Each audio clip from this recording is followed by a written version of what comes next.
of all, thank you GDG for this opportunity, especially to Mr. Paresh Mayani, Mr. Smit Shah, Utpal sir, and all the committee members. So, I think you guys are done with enough coding, yes or no? You have learned how to build smarter apps, how to build optimized apps with a better performance, yes or no? But what about the security? Yes. What about security? So are you guys reading out daily news about security, hacks, breaches, yes or no? Yes. So a lot of vulnerabilities are there into Android system as well as Android applications. Okay. So today in this speech, in this session, definitely you guys are going to learn about Android application security. How many of you are Android developers? With what experience, average experience? 5+ years? 2 to 5 years? Yes, okay. So you must be knowing about a lot of Android basics, but still I have covered a lot of Android basics first of all in order to explain you about Android vulnerabilities and Android application security vulnerabilities. Okay, so I'm definitely going to talk about OWASP top 10 vulnerabilities. Now before jumping on to OWASP, what is OWASP, what are OWASP top 10 vulnerabilities, we have Android basics, and we are going to learn about Android permissions model, what are different components of an APK like content providers, then activities, services and broadcast receivers as well. So I am sure that you must have heard about all of these terminologies, yes or no? Okay. So as sir has already introduced me, like I am Smit Shah from eSecurify Technologies, and I am co-founder and CEO at eSecurify. eSecurify is basically a cybersecurity services company, and we offer a lot of cybersecurity services testing. Like we are into this web application security testing. You call it as a vulnerability assessment and penetration testing. Then mobile application security testing, network security testing, infrastructure security testing, and a lot of other things like IoT security and a lot of other things. So this would be our session flow for today. We would understand the basics of Android, like Android's architecture, what does Linux kernel offer to Android, then some application fundamentals, APK structure, components of APK, Android permissions model, application signing, verification, Sandbox, then understanding and manifest file, Android manifest.xml file. So up till this, these are basics. From these slides, like briefing on OWASP top 10 vulnerabilities.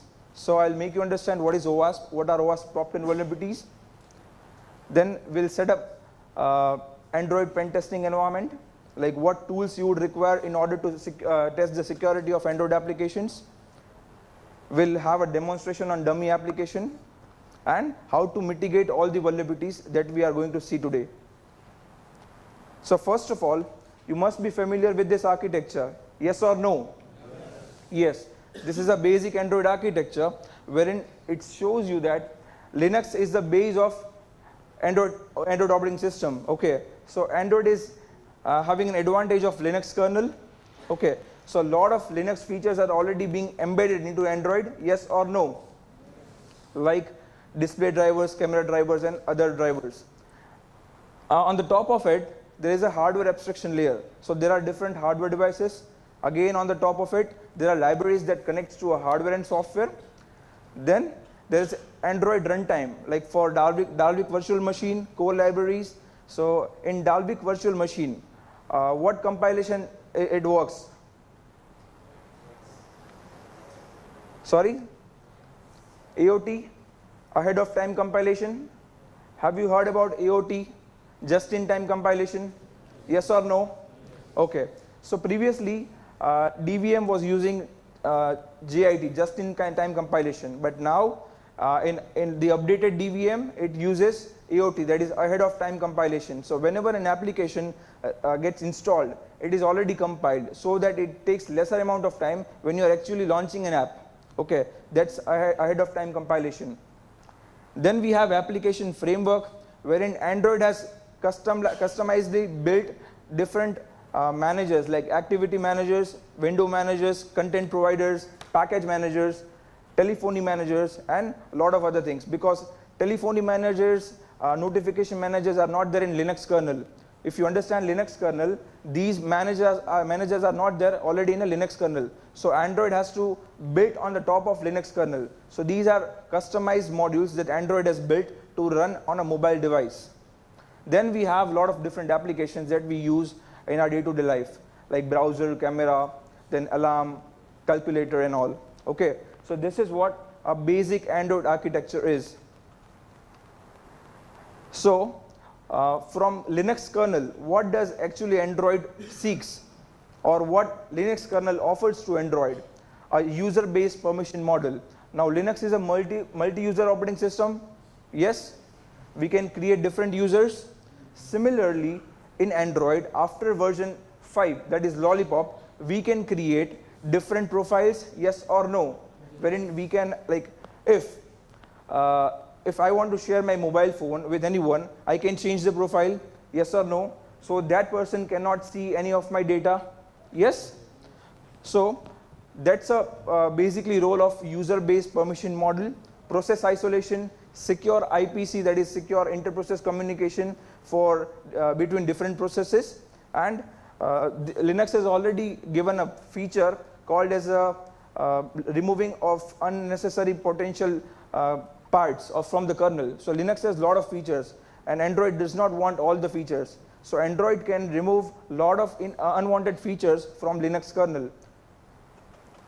Apart from this, Linux also provides security to Android architecture and Android system in a form of, like, it can prevent user A from reading user B's file. So definitely in a multi-user operating system, we have this facility, yes or no. Can a user A can read user B's file? No, okay. Then user A does not exhaust user B's memory. Memory as in a virtual space that is assigned to an application, okay. User A does not exhaust user B's CPU resources or mobile device resources.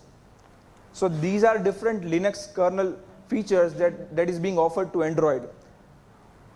Then this is again a very basic structure how an Android application is built. Okay, so we write code in Java, we compile it, we create DEX files, and finally we create APK, yes or no? So this is the same structure. This is different files and folders under APK. Okay, so if you decompile an APK, these are different files and folders. Have you ever seen this? I'm sure you must have, yes? So it contains Android manifest file, then meta-inf directory, lib directory, resources directory, assets, classes.dex file again, and resources, that is precompiled resources. So we have a brief about everything here. In Android manifest file, you write about what activities, what service providers, what broadcast receivers, what content providers are there, whether they are exported or not, what intents are being passed, yes or no. You write everything in this Android manifest file? Yes, okay. Then meta-inf directory, it again holds Android manifest file, then different type of certificates that are used for encryption. Then lib folder.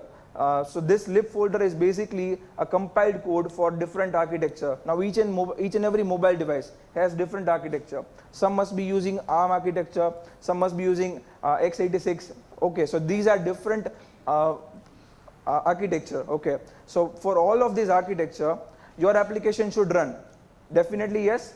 Okay, so if you are going to build an application only for x86, it would run only on a mobile device that is using x86 architecture, okay, but not on other architecture. So that what this lib folder gives you automatically is it has all the compiled code for different architectures, okay, so that your application can run on different mobile devices. Then we have resources folder, wherein your resources would be shared. Assets, different assets would be there in the asset manager, which can be retrieved using asset manager. Classes.dex file. Now this is a main file, kind of a main file in APK, which is a dex file. Resources.arsc. Now here all the resources would be precompiled. Moving further, these are different components of APK. So you must be knowing about activity, services, then broadcast receivers, content providers. Okay, but in brief, let's talk about what are these activities, services, broadcast receivers, and content providers.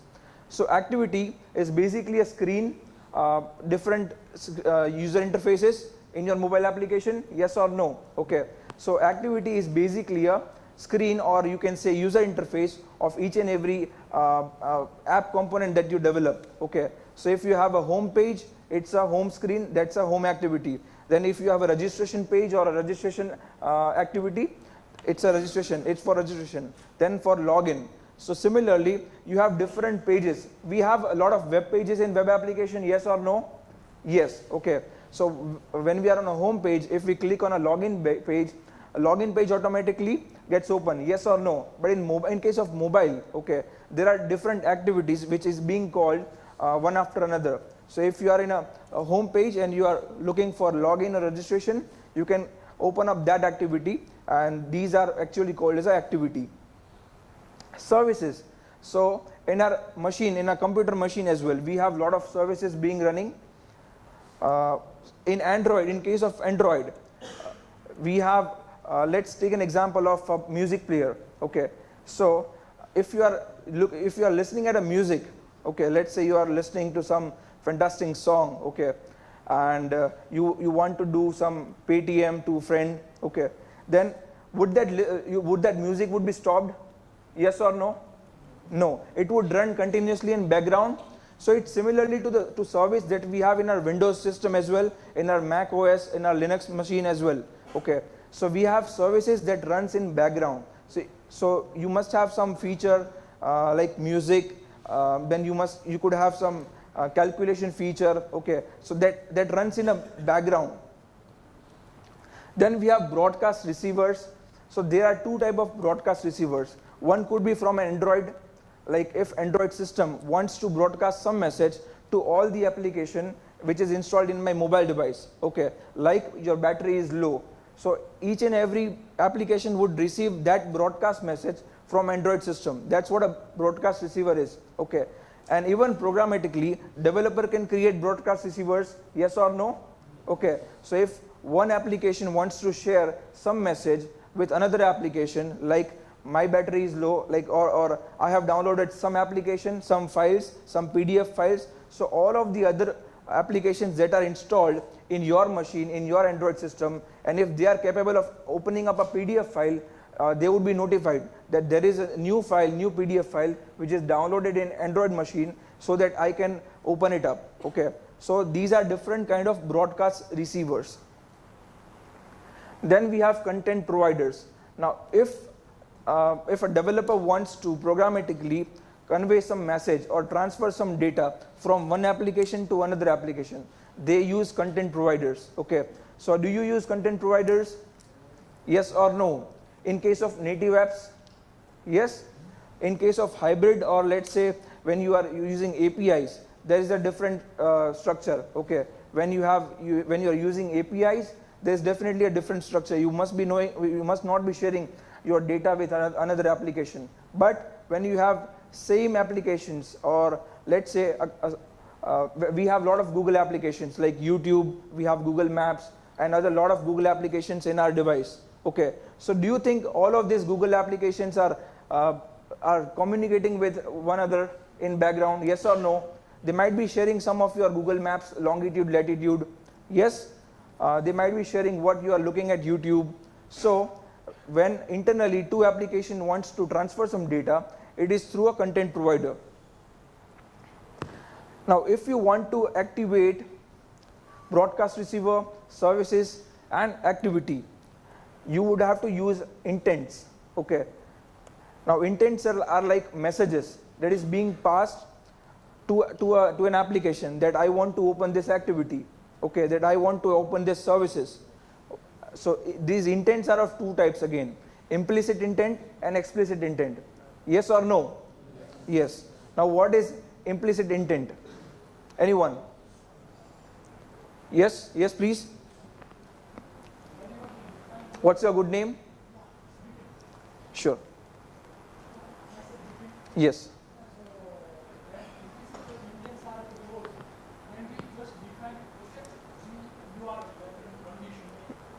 Package. So if we are sharing the photo, so there are many applications like WhatsApp, Twitter, or all those things.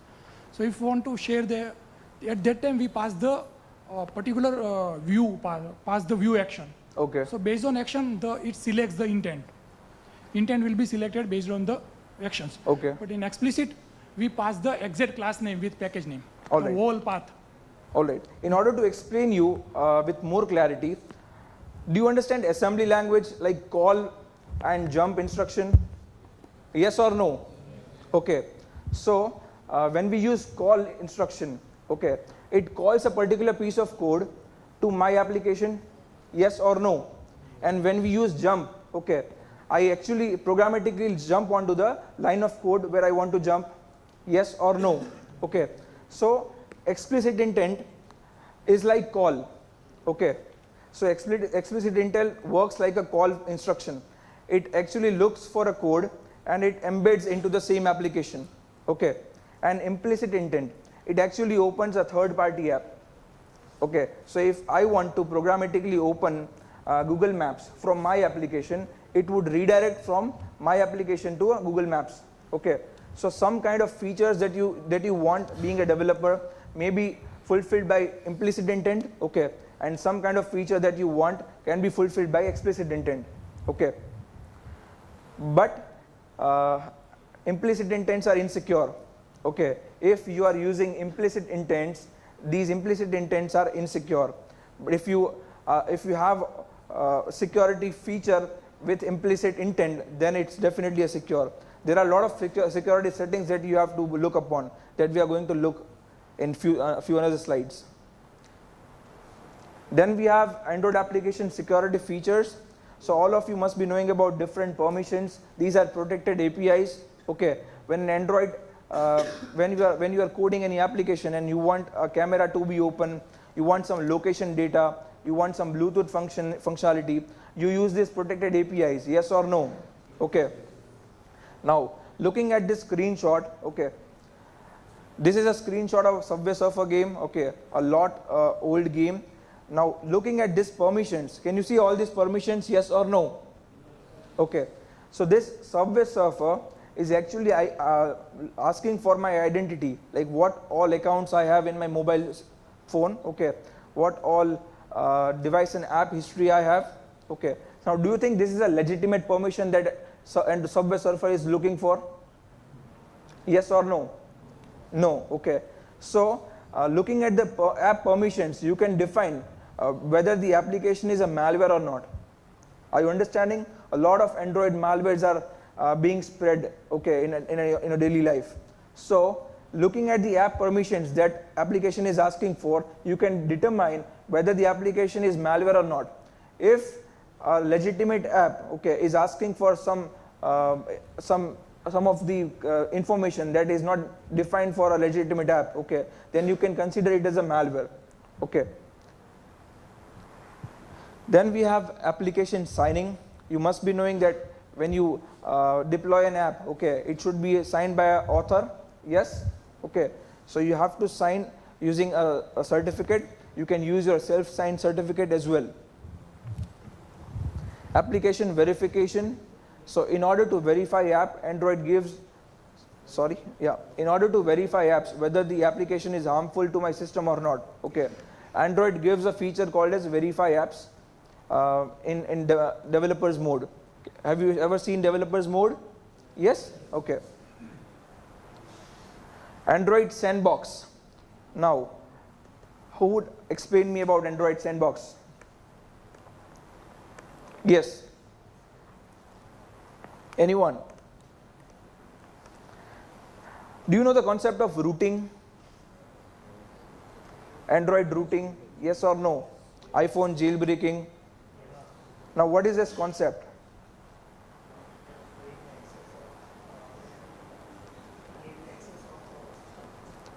Gain the access of system files? Admin access to Android device? Okay. So you can grab different system files, you can have a root access. Okay. Now Android is built on Linux kernel, okay, that is why the terminology here is rooting, okay, in order to get a root access. Now how Android Sandbox actually works. On a non-rooted device, okay, we have a lot of applications installed, yes or no? Okay, you must be familiar about virtualization concept. You must be using VMware or VirtualBox to run different virtual machines, yes or no? So in case of Android, okay, each and every application that you install works in a virtualization space, okay. They have separate memory, they have separate resources. So each and every application have separate memory, separate resources, so that one application cannot directly communicate to other application. Are you understanding this? Okay, so if any of malware comes into your Android device, that malware would not be able to access any of your application files, okay. But if there are some security configurations, okay, like your intents are exported, you have used intent filters, your activities are exported, then a malware can use such facility or such feature to leverage your different sensitive files. So Android Sandbox is like your VM, virtual machine, okay. Now how many of you are understanding about the concept of sandbox? When did you hear it for the very first time?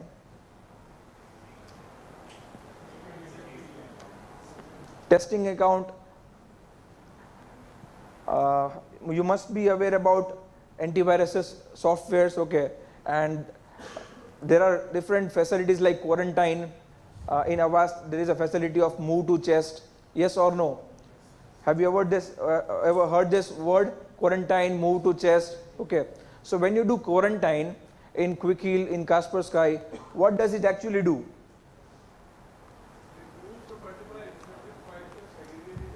Exactly, okay. So that is a segregated area, that is a private area wherein it would not have a reach to outside memory, yes or no? Okay, so sandbox is a concept wherein it's kind of a virtual space, okay, with lot of restrictions. If you have any of the file in sandbox, it would not be able to communicate outside of that sandbox, okay. And similar concept is already there in Android. So each and every of your application which is installed in your Android system works in a spatial memory, in a private memory, okay.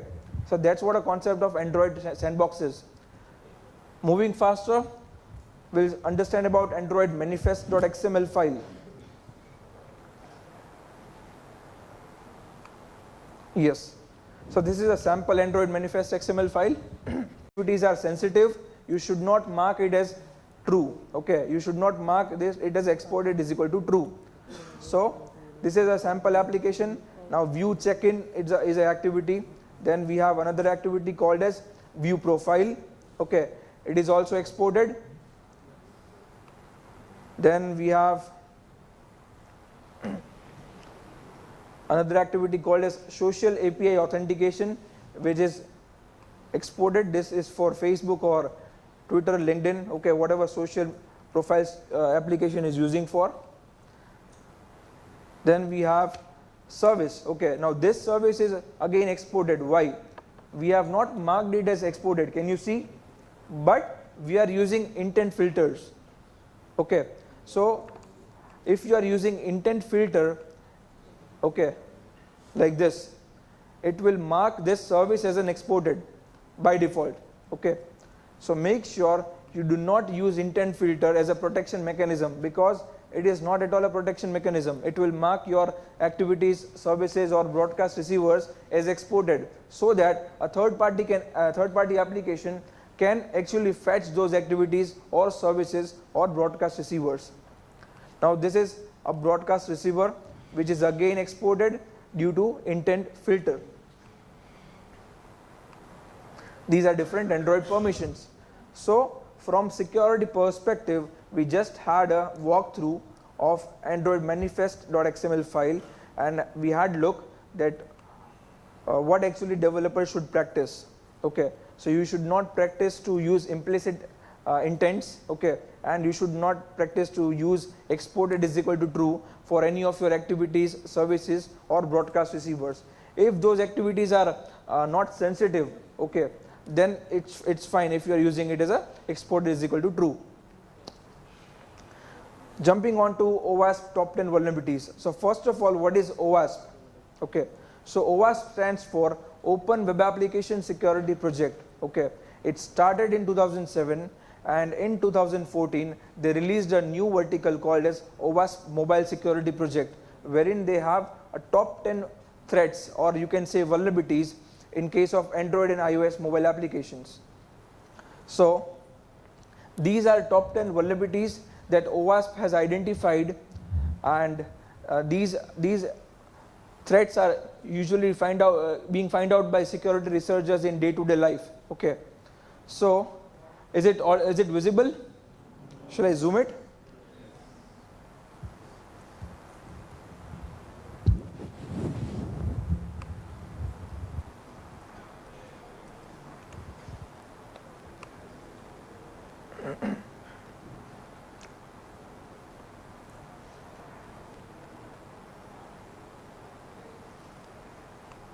Okay, visible? Okay, so the very first vulnerability that OWASP has listed down is M1, improper platform usage. Okay, now this means many of the developers don't have practice to understand the platform first of all. So if you are an Android developer, you should understand what basic security features are being defined by Android system. Okay, if you are an iOS developers, you should look what iOS platform is giving in a form of security to the application. So you must be using Android key store to store some of the sensitive details. Yes or no? Yes. Okay. Then in case of iOS, developers use keychain. You use different Android intents, platform permissions. Okay. So this M1 says if you are not being a developer, okay, if you are not using default security features, okay, by a platform as in Android or iOS, then your application could be vulnerable to improper platform usage. Then M2 is insecure data storage. Okay, so like in case of Android, where does a developer stores the data? Yes, one by one. Shared preferences, in preferences XML file. Yes, then database, then files, SD card, internal SD card, external SD card. Yes or no? Yes. Then memory, many developer practices to store some data in memory as in RAM, okay, for a smaller period of time. Yes or no? Okay, then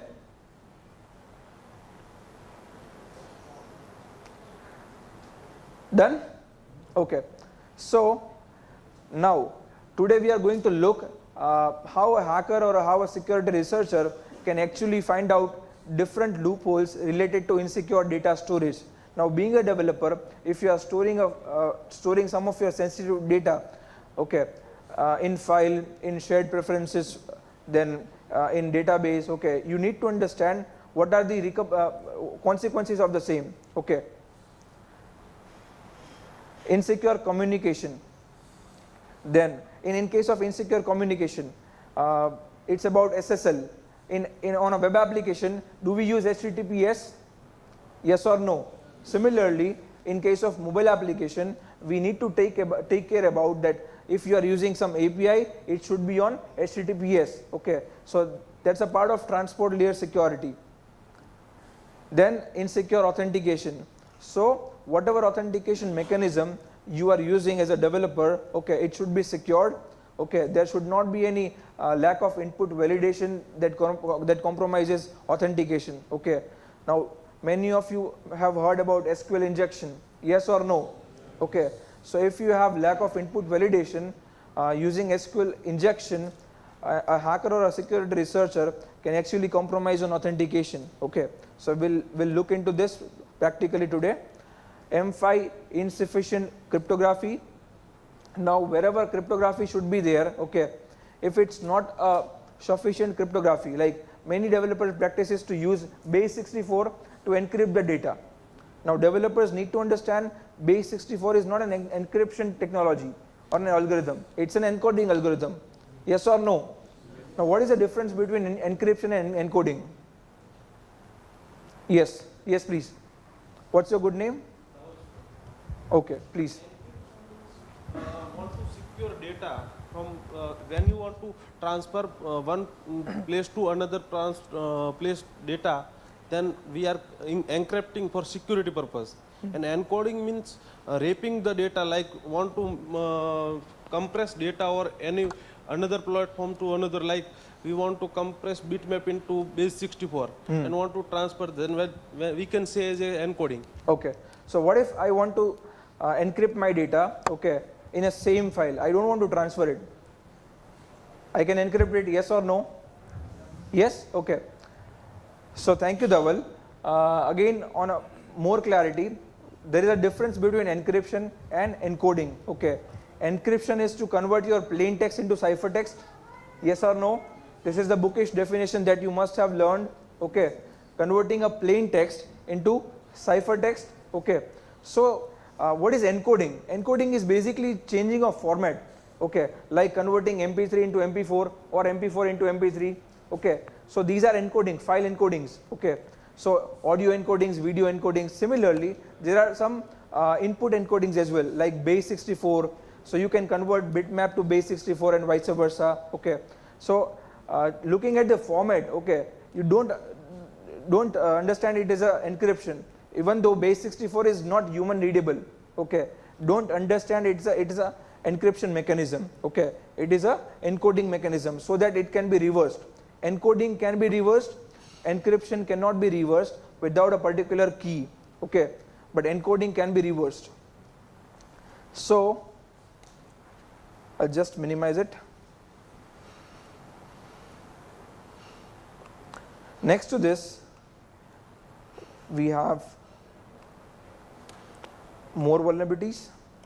Yes, insecure authorization. Now authorization deals with roles, okay. There may be different user roles in your application, like a administrator or a normal user, okay. So if a normal user can anyhow access administrator user's feature, then it's a insecure authorization. Client code quality, code tampering, reverse engineering, okay. So these are different other vulnerabilities. Now you must have heard about reverse engineering, yes or no? Okay. So most of the applications can be reverse engineered, okay. So why hackers are reverse engineering it?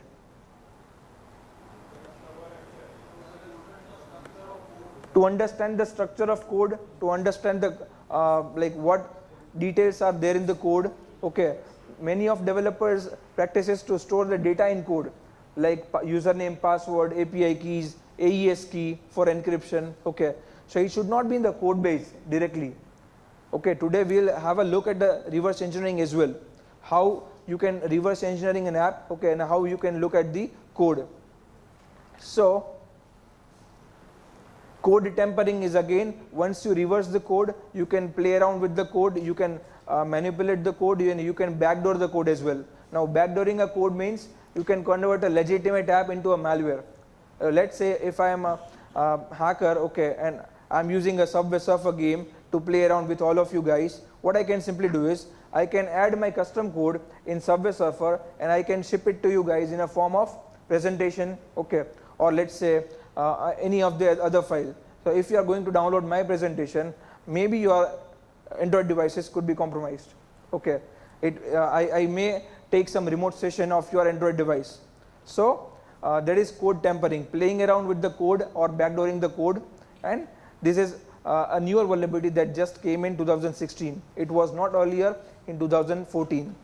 So these are OWASP top 10 vulnerabilities. Now very quickly we will have to jump on some demonstrations.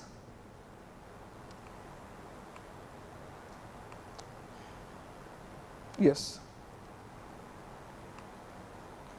So we have Okay.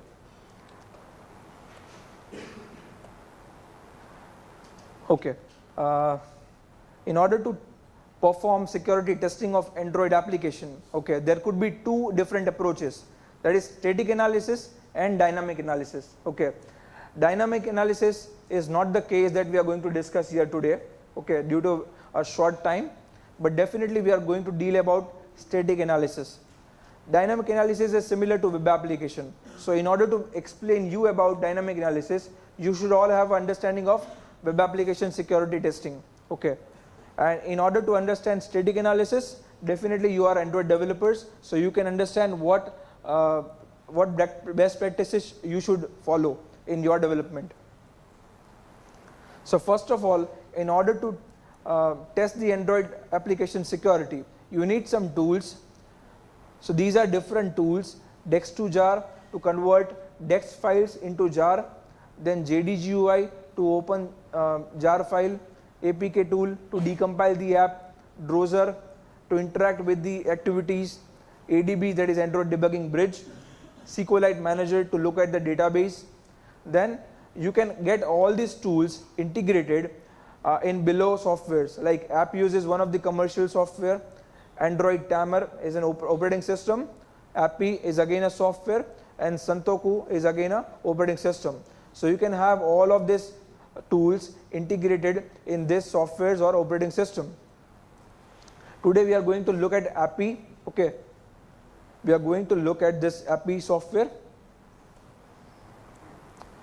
So let's start with some lab demonstration.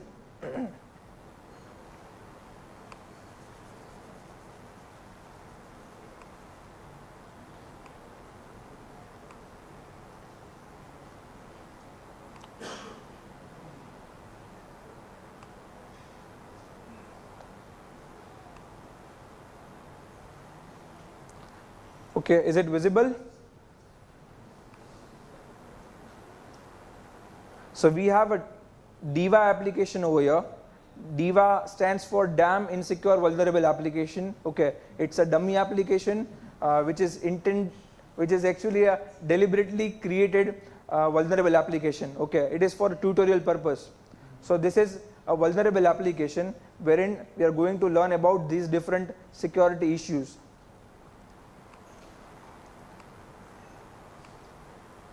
So there are approximately 13 challenges in this DIVA application, which would help you to understand what security misconfigurations are there in the Android applications.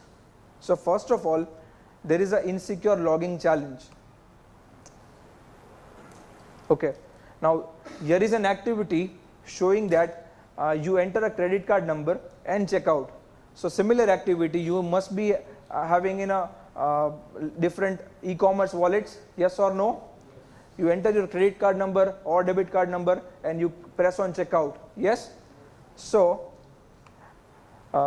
being a security researcher, what we actually look here is, after entering credit card number, okay, in Android machine or Android system, okay, is it being shared anywhere in the Android system?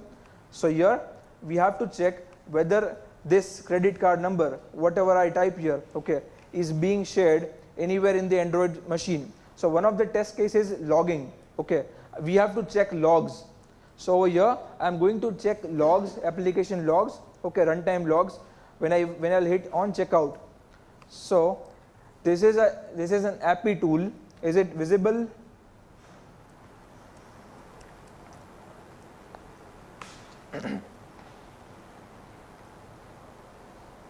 Yes.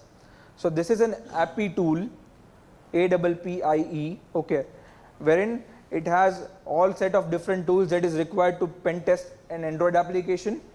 First of all, we are going to check pidcat command, okay, pidcat-a and package name of this application. So package name of this application is its author name.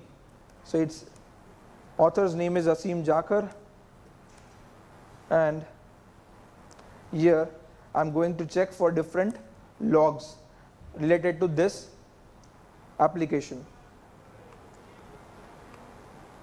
So when I will click on checkout, I have to check whether anything is being logged here or not.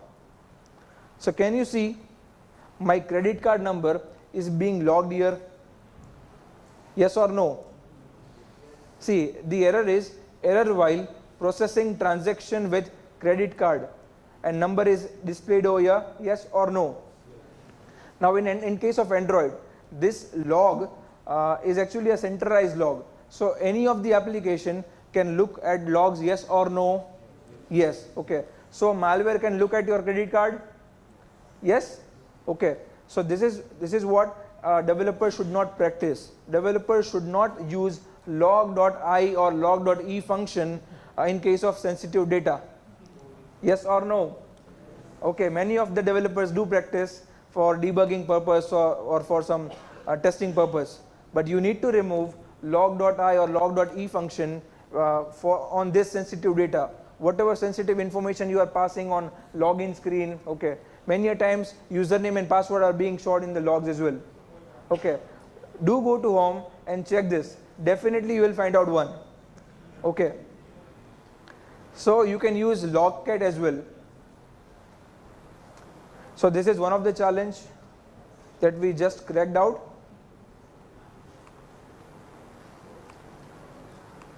Okay.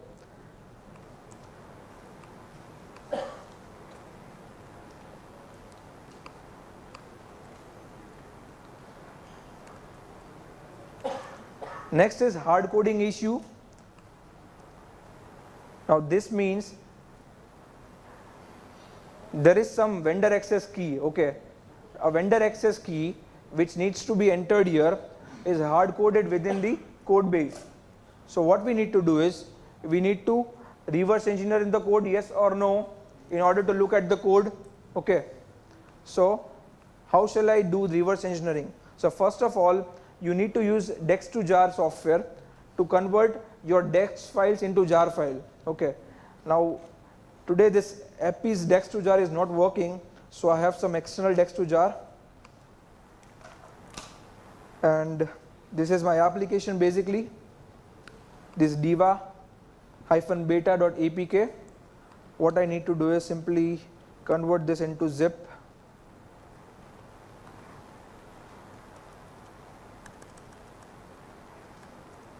So I'll have this zip file here.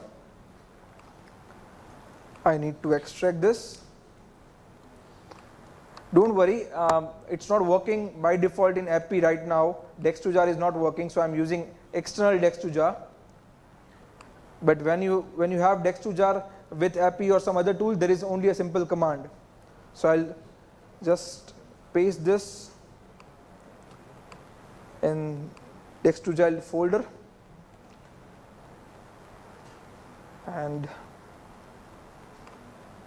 yes, over here I'll use Dex2jar d2j-dex2jar .bat and classes.dex. So this Dex2jar software will convert my classes.dex file to jar file. Can you see this? Yes, this is a new jar file which has been created. Now I'll copy this, I'm moving on to this GDG presentation folder, and this is a jar file over here. Now in Appy, it has got a very good tool called as JDGUI, which is used to open jar files. It's already open here, so let me close this. Okay, now here we have to open this jar file and look at the code base. So the challenge was regarding hard coded issue, and looking at the code, I have a class called as hard coded activity.class, and you can simply see a vendor secret key over here which is being passed as a string and which should not be practiced by an Android developer. So this is a vendor secret key, which being a hacker or researcher, I have received here. And what I'll do is, I'll simply try this out. Okay, vendor security key. Is it vendor secret key?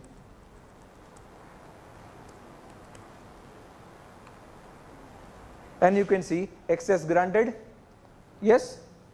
So many developers store some credentials in code base itself and think that code cannot be reverse engineered, but it is not so.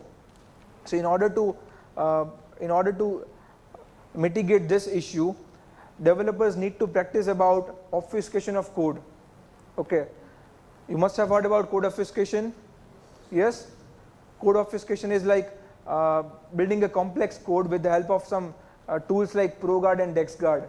Okay, so you do not have to do anything. If you have ProGuard is open source and DexGuard is a paid tool. Okay, so if you have ProGuard, it's built in with Android Studio. So you guys can check out ProGuard. What you have to do is you have to simply run ProGuard once after you complete your application, and it will encrypt or obfuscate entire of your application. So it cannot be reverse engineered easily. Okay, there is nothing to prevent reverse engineering. Okay, but definitely in order to make reverse engineering harder, these are some code obfuscation techniques that you can look upon. Okay. So you can note down, if you want to note down, ProGuard and DexGuard. These are two different utilities for code obfuscation. Next, we have another challenge.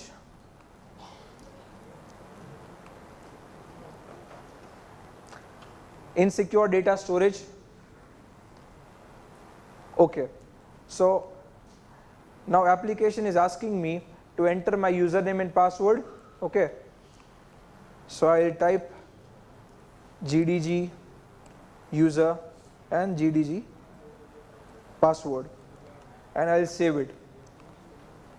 So when I'm saving it, it gets saved on somewhere in the Android system, yes or no. So being a security researcher or a hacker, what practice we follow is we check different storage files. Like we check for preferences file, we check for database files, we check for memory. Okay, so now we can quickly go to API.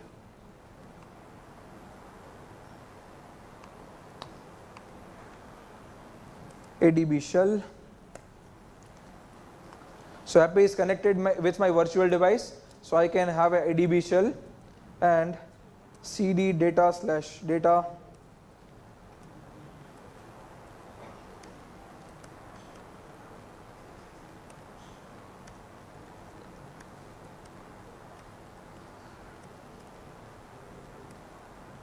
This is my file, and over here we have shared preferences, yes or no, and we have to check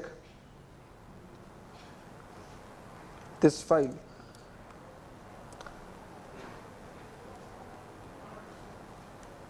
Okay, so can you see developer is storing GDG user, GDG password in this file, yes or no, in preferences file. Okay, and that too without any encryption. It's a plain text. Okay, so this is how a hacker or a security researcher retrieves such files. Now one more thing, you do not have to simply encrypt this file, but also you would have to check for the file and folder permission.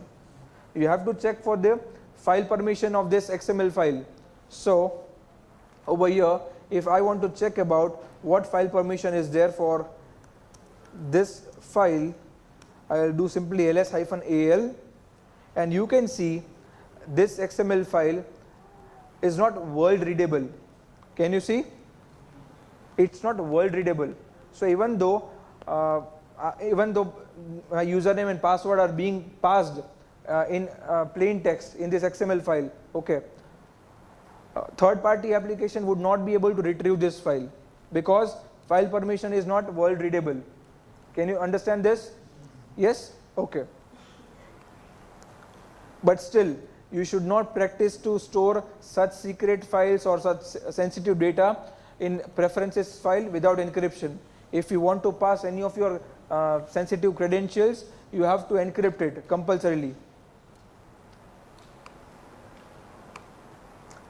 Then we have other insecure data storage issues. This is regarding database. So if I'm going to type anything GDG database, let's say GDG DB user and GDG DB password. And if I'm going to save this, now this is being saved in the database. So what we can simply do here is we can go back to database folder, cd databases, ls, and we have different databases here. So the target database is IDS2. So let's go back, exit. Let's pull the file, adb pull, /data. Let's copy this.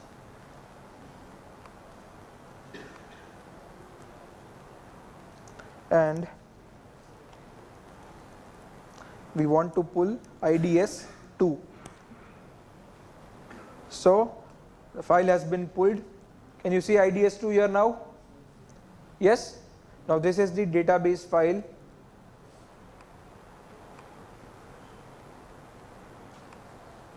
Okay.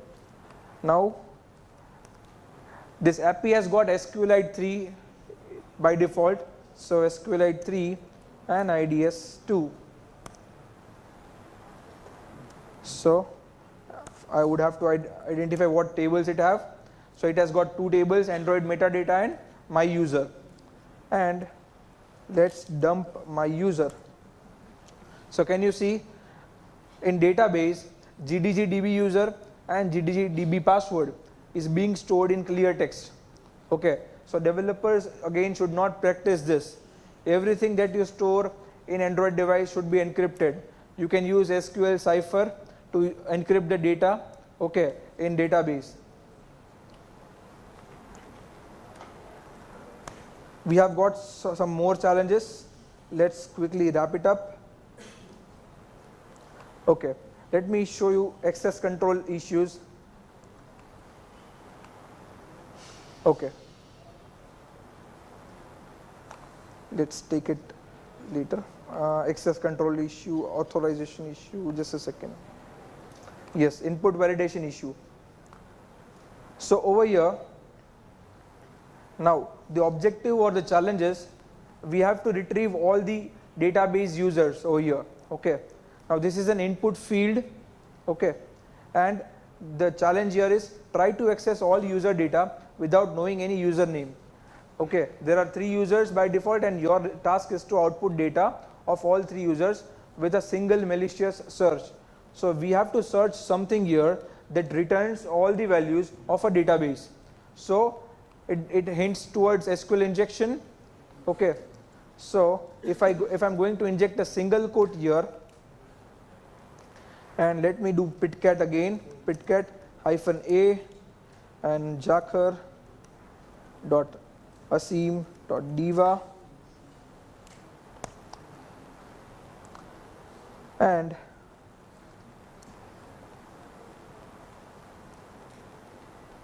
it's not like matrix, एक enter दबाया hack हो गया. Okay, so don't worry.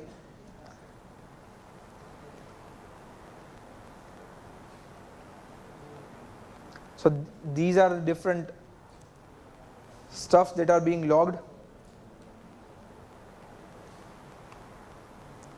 Now I'm searching this. Sure, 5 minutes. 5 minutes, sir? Sure. Sure. Okay. So I'm searching it over here. And let's see, when I just hit that search button, there is an SQL error. Can you see this? Let me magnify this. Can you see this SQL error over here? Select star from SQLi user where user is equal to single quote. Yes or no? Okay. So with this hint, I got that there is a possibility of SQL injection over here. So what I can simply do is I can pass some true condition over here and retrieve all the database users. So this is a true condition, 0 single quote or single quote 0 single quote is equal to single quote 0. This is a Boolean true condition. And with the help of this, if I'm going to search this, can you see this pop up? Once again, I have retrieved all the users and their passwords once again. Yes? So these are different security issues that we face in Android applications. Being a security researcher, we test a lot of such applications and different vulnerabilities. These were some of the demo that we showed, that I showed today.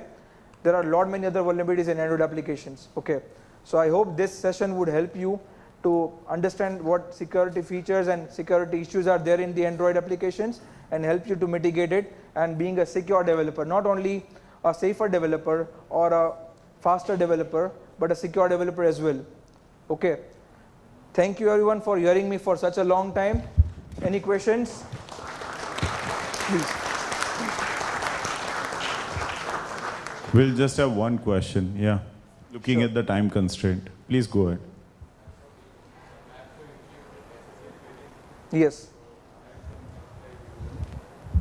Get around that. Do you have any tips? Have you used SSL Trust Killer? Yes. Okay. So when you also use tried SSL, Frida, but I couldn't. okay. I mean, So with the help of SSL Trust Killer, if SSL pinning is not properly configured, it can be bypassed. Okay. But there are some apps like PayPal, Facebook. Okay. Yeah, exactly, You would those. not be able to bypass it. Okay, because due to the proper SSL pinning. SSL pinning is a proper concept, but many a times in different applications it is misconfigured. So you can definitely bypass using SSL Trust Killer. and just one follow-up question. Sure. If we have some compiled library, like you showed us the lib folder, right? Yes. So how can we tamper with that and again compile it into an app? Yeah. The So native code. you can use decompilation tool like APK tool. You can get the lib file, you can change it, and you can again compile the code. Okay. Just like we did with the Java code. Yes, yes, yes. Okay, thank you very much. We are running out of time.